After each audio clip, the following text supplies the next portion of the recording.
Imagina que estás acostado, arropado por la quietud de la noche, mientras las luces suaves del presente se desvanecen, y en su lugar se alza una ciudad de otro tiempo. Un lugar donde las piedras hablan en latín, donde los olores del barro cocido, del aceite quemado y de la lana mojada flotan en el aire cálido. Esa ciudad, a veces polvorienta, otras empapada de lluvia invernal, es Roma. Pero no la Roma de los grandes discursos, de los mármoles blancos y las coronas de laurel. No, esta es la Roma que nos sale en los relieves, la que se esconde detrás del telón del imperio, la de los talleres, la del humo constante, la del martillo, la Roma que empieza antes del amanecer y no termina cuando cae la noche. Hoy, vamos a sumergirnos en la vida de quienes estaban en la base de esa gran maquinaria. Los aprendices, ni ciudadanos importantes, ni esclavos encadenados, sino jóvenes atrapados en un punto medio. Observados, regañados, enseñados, moldeados como el barro que manipulaban con dedos aún inexpertos. A lo largo de las próximas horas, viajaremos despacio.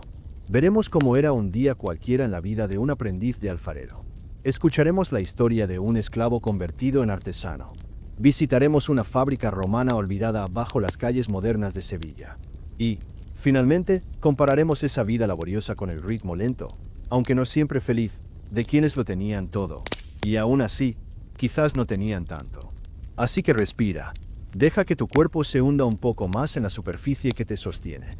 Y prepárate para dejarte llevar, sin prisa, por los ecos suaves de un pasado que fue muy real. La jornada empezaba antes de que el sol rozara siquiera los techos de tejas curvas.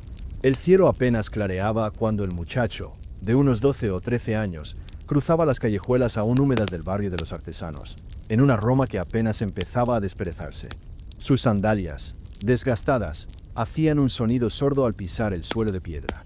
No había música ni conversación. Solo el roce ocasional de una escoba en algún umbral, o el leve borboteo de un canal de desagüe que arrastraba los restos del día anterior. En el taller, todo estaba quieto, pero no por mucho tiempo.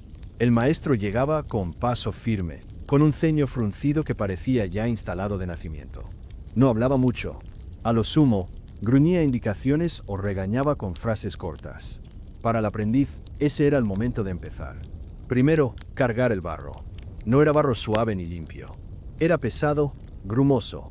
Venía de los márgenes del río Tíber, donde otros chicos aún más pequeños lo habían recogido con palas y lo habían transportado en cestas.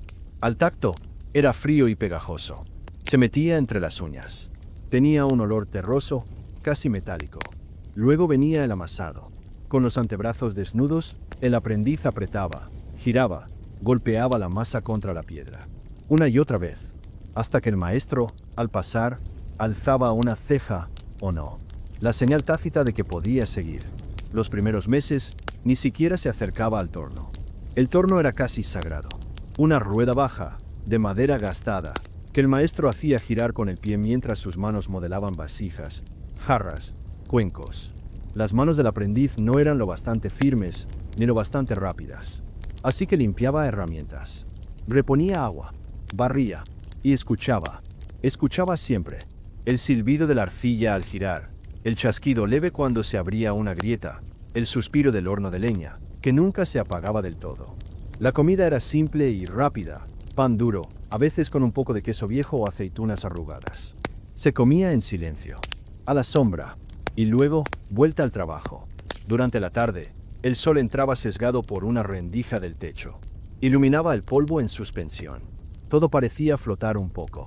Y el cansancio también. Pero no se decía, no se mostraba. Uno seguía adelante. Porque si no, el maestro podía echarlo. O peor aún, no enseñarle nunca más. Al final del día, cuando el cielo ya se teñía de rojo y el humo del horno olía más a ceniza que a barro cocido, el aprendiz limpiaba por última vez el suelo, dejaba las herramientas en su lugar, y se marchaba. Las manos llenas de pequeñas grietas. La túnica manchada de blanco y marrón. Los pies doloridos. Pero dentro, un pequeño orgullo. Ese día, al maestro se le había escapado una palabra. Bene, bien. Y eso, en el universo silencioso y terroso del taller, era todo lo que un aprendiz podía esperar. Una palabra, un día más cerca del torno. Un paso más en la lenta transformación de un muchacho callado en un artesano de verdad. Un día más, simplemente, en la Roma que nadie celebraba. la Roma del trabajo callado. En las calles secundarias del barrio industrial de Roma, entre talleres de madera, almacenes de aceite y depósitos de lana, vivió hace siglos un hombre llamado Tiberius. No era un hombre célebre. Ninguna estatua lleva su rostro. Ningún escritor lo menciona. Y, sin embargo, su historia, rescatada en fragmentos de tablillas, registros y restos encontrados en su taller, nos habla de una vida entera tejida entre el silencio, el trabajo y la esperanza contenida. Tiberius no nació con nombre. En sus primeros años, era simplemente Puero, el niño. Había llegado desde más allá del mar, quizás traído desde Numidia o Dalmacia. Nadie lo recordaba, nadie lo contaba. Era solo un niño esclavo, vendido a un maestro de metales en una fundición del Trastevere. El taller olía a humo amargo, a cobre derretido y a grasa quemada. El calor era constante, sofocante incluso en invierno. Las paredes estaban manchadas por el hollín. Y el sonido era una mezcla continua de golpes metálicos, soplidos, crujidos del horno y el crujir de las botas sobre virutas de bronce. Desde pequeño, Tiberius aprendió a observar, a esperar, a no hablar a menos que se le preguntara, a aprender con los ojos, con los dedos, con la espalda curvada por el peso de los moldes. El maestro, un hombre ya mayor, no era cruel, tampoco era amable. Era, simplemente, práctico. Reconocía el talento cuando lo veía y lo moldeaba como moldeaba el estaño, con firmeza y sin concesiones. Tiberius fue creciendo.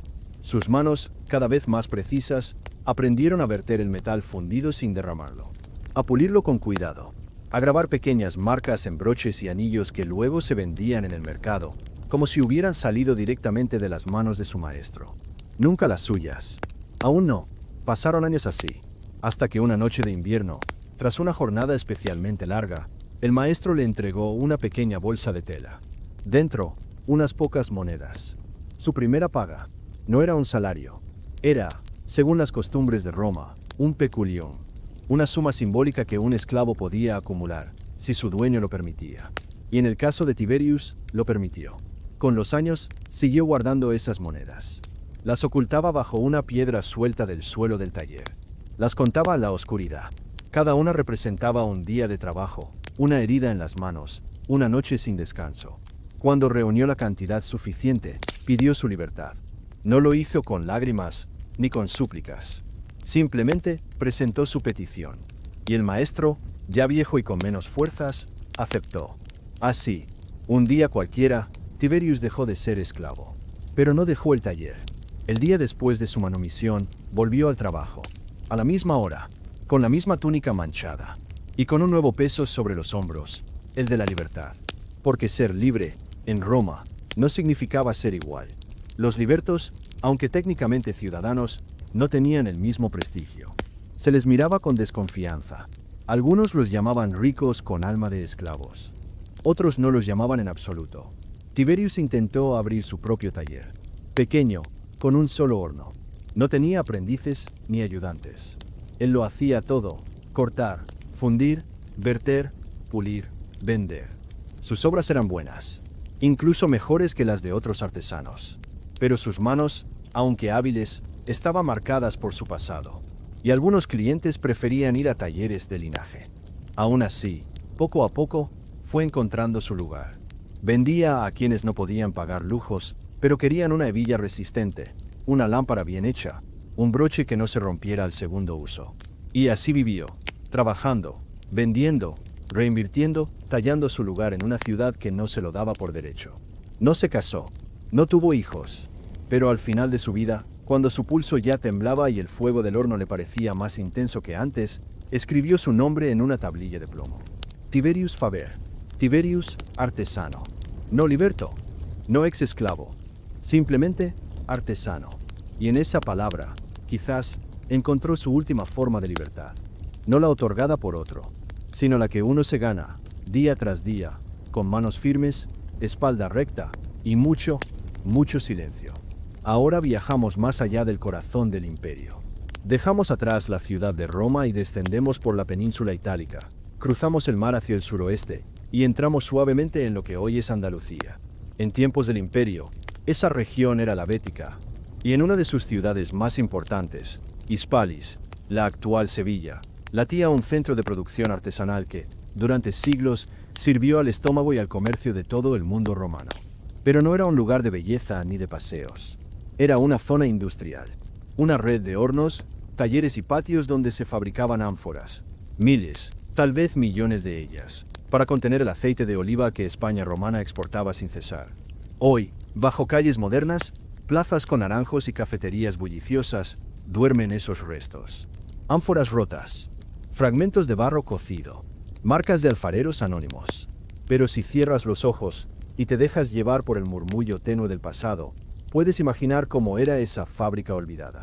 El amanecer era cálido incluso en invierno. Las chimeneas de los hornos, enormes estructuras de ladrillo cocido, escupían humo denso desde primera hora. A su alrededor, el aire vibraba levemente. Y en los patios, los trabajadores, libres, esclavos, libertos, se movían con un ritmo constante, casi coreografiado. Uno traía el barro, otro lo amasaba, otros preparaban los moldes. Un grupo de jóvenes, quizás aprendices, limpiaba las piezas antes de cocerlas. Todo estaba impregnado del olor a arcilla húmeda, ceniza y sudor. Las ánforas no eran decorativas. Eran funcionales. Altas, con cuello estrecho y dos asas fuertes. Se diseñaban para resistir el viaje por tierra y mar. Y muchas llevaban inscripciones, pequeñas letras hechas con un punzón o con un sello antes de la cocción. A veces era solo una inicial, el nombre del taller, del capataz o del esclavo que la había modelado. Las horas pasaban entre el ritmo monótono del torno, el crepitar del fuego y el sonido hueco del barro secándose al sol. La fábrica funcionaba sin descanso, porque el aceite debía fluir constantemente hacia Roma, hacia la Galia, hacia Germania. Las ánforas, una vez llenas y selladas, se apilaban en carretas, cada una cargada con litros de oro líquido. Los bueyes las llevaban hasta el puerto del río Baetis, no muy lejos. Desde allí, partían en barcos mercantes. Pero muchas no llegaban. Se rompían, se agrietaban, se descartaban. Y terminaban en un vertedero que aún hoy existe bajo la tierra de Sevilla, el monte Testaccio de Hispalis, formado por fragmentos de ánforas rotas. Durante siglos, ese lugar fue invisible, hasta que arqueólogos comenzaron a excavar y encontraron los hornos enterrados. Algunos aún conservaban las marcas del fuego. Otros contenían herramientas olvidadas, espátulas de madera, moldes, punzones. Y con ellos, nombres. Nombres grabados con cuidado, como Lucius A o Fabius Pod. Personas que vivieron, que trabajaron, que probablemente murieron sin haber salido jamás del taller. Ninguno tuvo gloria, pero sus huellas están en cada ánfora que cruzó el imperio. Y quizás, sin saberlo, sostuvieron el comercio romano más eficaz que cualquier legión. Hoy, todo está en silencio. Solo el murmullo de los visitantes en un museo subterráneo, o el zumbido de una máquina de café sobre la tierra que oculta los hornos. Pero si uno escucha con atención, entre los ruidos del presente, aún puede oírlo. El eco leve de un torno girando, la respiración contenida de un joven alfarero, el crujido de una vasija al salir del fuego. La fábrica está dormida, sí, pero no olvidada. Después del barro, el fuego y el sudor de los talleres, de los días polvorientos de los aprendices, de los esclavos que ganaban su libertad moldeando metal o arcilla. Giramos suavemente hacia otra cara de la vida romana, una más silenciosa, más perfumada, más cómoda. El domus, la casa de las familias ricas de Roma, era un mundo completamente distinto. No tenía hornos industriales ni cántaros de barro. Tenía fuentes, mosaicos y silencio, mucho silencio. Imagina que eres un esclavo doméstico en uno de estos hogares. No hueles a humo, no caminas entre talleres, vives entre columnas de mármol y paredes pintadas. El aire está impregnado de perfumes, mezclas suaves de resinas, flores secas y aceite. Y en lugar de martillos, lo que escuchas es el leve murmullo del agua cayendo en un impluvión. Una pequeña fuente en el patio central. El domus estaba construido hacia adentro. Desde la calle no se veía casi nada.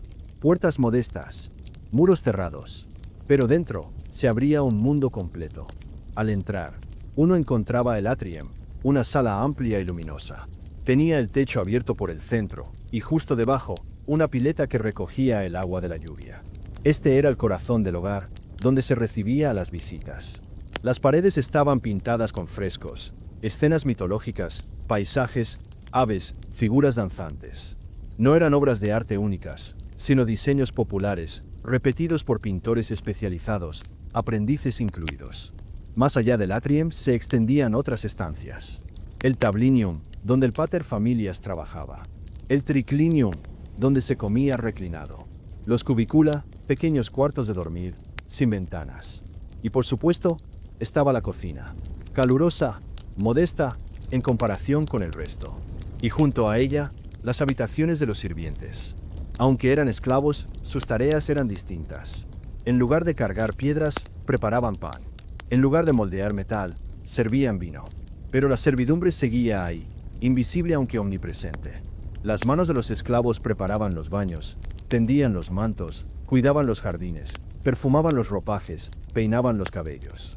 Cada gesto de placer estaba sostenido por una cadena invisible de trabajo callado. Y sin embargo, la vida del domus también podía sentirse vacía. Los días eran lentos, demasiado lentos. Los hijos estudiaban con tutores. Las mujeres bordaban o tejían junto a los ventanales del peristilión, el jardín interior. El pater familias recibía clientes, organizaba cenas o se ausentaba durante largas temporadas. En el fondo, el ritmo del domus era el de la espera. Esperar visitas, esperar correspondencia, esperar herencias, matrimonios, ascensos sociales. Pero casi nunca trabajo real. No trabajo físico, al menos. A veces, el silencio era tan profundo que se oía crujir el mármol bajo las sandalias, o el roce del aire moviendo una cortina. La riqueza, en Roma, no traía necesariamente ruido, ni alegría, solo distancia y rutina. Y mientras tanto, allá afuera, seguían los aprendices en los talleres, los esclavos en las fábricas, los libertos intentando abrirse paso. El domus representaba el ideal romano: orden, limpieza, autoridad, prestigio. Pero al caminar por sus pasillos vacíos, uno podía preguntarse, ¿quién era verdaderamente libre en Roma? ¿El que dormía entre mármoles, pero dependía del favor político? ¿O el que vivía entre hornos, pero ganaba cada moneda con sus manos? Ahora, con los ojos pesados y la respiración más lenta, volvemos poco a poco del mundo antiguo. Dejamos atrás los pasillos del domus, los patios polvorientos del taller, el calor del horno y el sonido sordo del torno girando. Todo se va apagando, como una lámpara de aceite al final de la noche. Durante estas 2 horas, hemos caminado por los márgenes de la historia. No por los foros ni los templos. No por los nombres de emperadores ni las fechas gloriosas, sino por las huellas tenues que dejaron los que nunca fueron protagonistas. Aprendices, esclavos, libertos, artesanos, mujeres invisibles en cocinas silenciosas, niños sin nombre que llevaban barro al amanecer, hombres que escribían su nombre con orgullo en un fragmento de ánfora. Sus días eran largos, rutinarios, repetitivos, y sin embargo, estaban llenos de significado. En el ritmo de sus manos, en la mirada hacia el fuego, en el peso de las herramientas. No buscaban gloria, solo estabilidad, una pequeña moneda, un rincón propio, una libertad modesta construida a base de paciencia. Y aunque sus nombres no llegaron a los libros, sus obras sí. Sus ladrillos siguen sosteniendo ruinas. Sus ánforas duermen en los museos. Sus hornos, enterrados, aún conservan el calor sutil del trabajo constante. Ahora que el presente te envuelve de nuevo, quizás con una manta, o con la oscuridad tranquila de tu habitación, puedes imaginar que esos mundos, aunque lejanos, siguen respirando suavemente en algún rincón del tiempo. Allí donde la vida no se medía en gestas, sino en días, en tardes, en silencios. Y así, al igual que ellos, puedes cerrar los ojos y dejarte llevar por el murmullo tenue del pasado. Nada urgente, nada glorioso, solo el eco sereno de quienes vivieron sin ser vistos, y cuya historia, esta noche, te acompaña suavemente hacia el descanso.